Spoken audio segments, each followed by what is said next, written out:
Good morning, girls. This is Dr. Kiran Deshwal, Assistant Professor English. Today, I will teach you the story Am I Blue, composed by Alice Walker.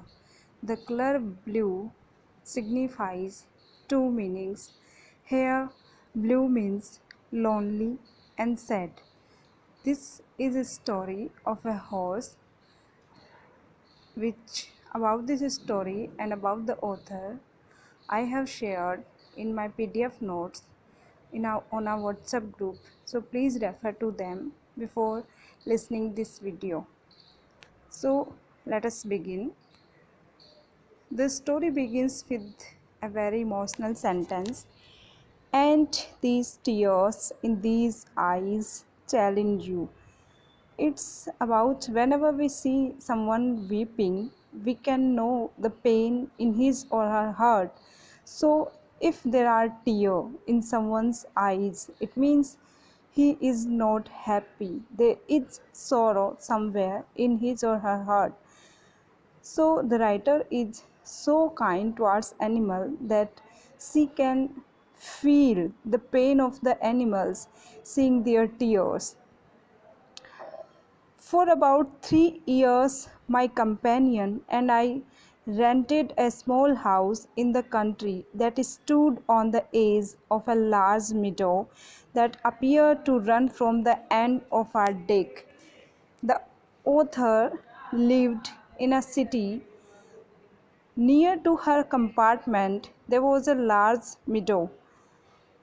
Our deck straight into the mountains.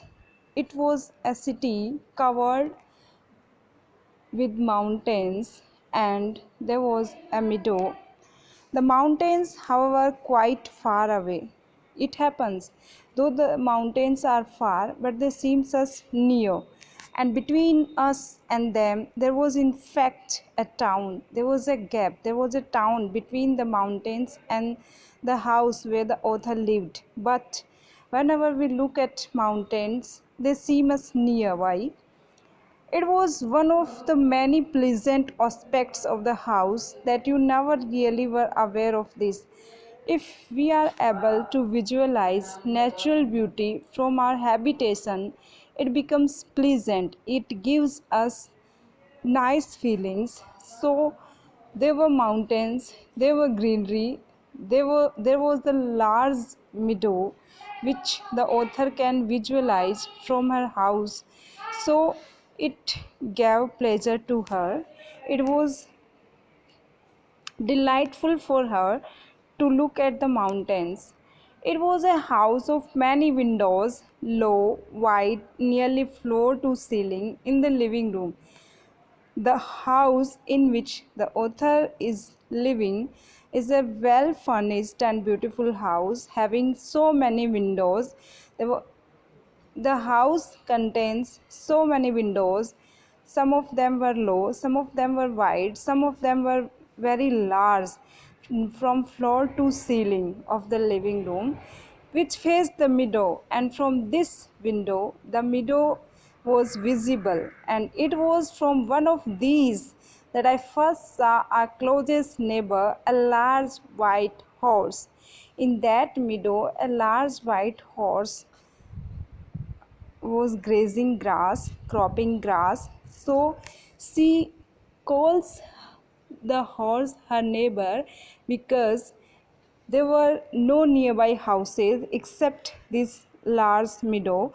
So the horse was the owner of that large meadow. So she refers him as her neighbor, and we can see the kindness of our author towards animals that she counts the horse as a living human being.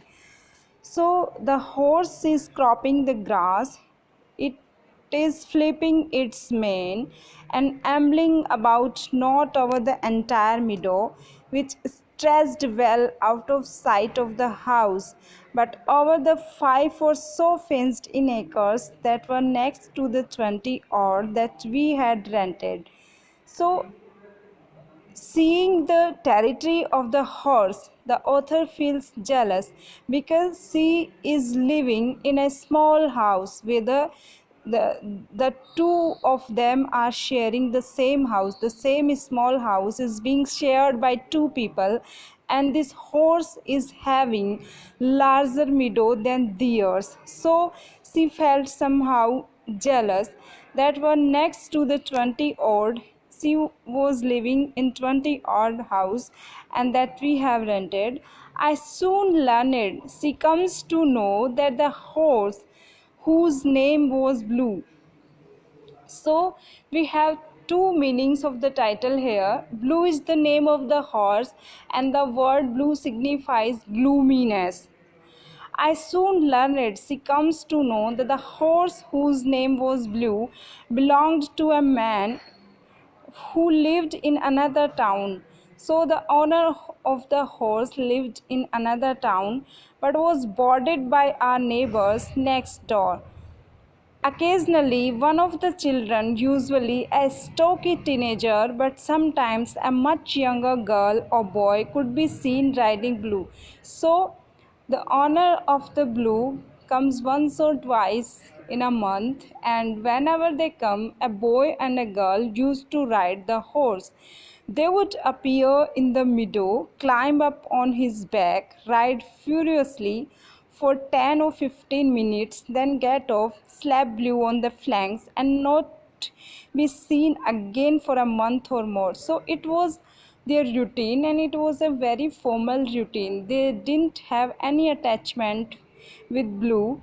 Whenever they want to ride the horse, they used to come there, and after coming there, it was their routine to climb up the horse and to ride furiously, and for 10 or 15 minutes, then they left, saying him goodbye. There were many apple trees in our yard, and one by the fence that Blue could almost reach. It was a hilly area, so apple trees can be found there. So there were many apple trees in the courtyard of the house in which the author is living, and one by the fence that Blue could almost reach. We were soon in the habit of feeding him apples. It happens whenever you feel attachment with some animal. So the author and his roommate feel attachment towards Blue, and they make it a habit to feed him apples, which he relished because Blue liked apples, especially because by the middle of summer the meadow grass is so green and succulent since January had dried out from lack of rain, and Blue stumbled about munching the dried stalks half-heartedly. So the grass dried, and Blue was left with no option except munching apples. He would stand very still just by the apple tree, and it was habitual. And when one of us came out, he would whinny, snort loudly, or stamp the ground. This meant, of course, I want an apple. By these indications, by whinnying, by snorting, by stamping the ground, he indicated that I want an apple, and the author used to give him apples. Thanks for watching.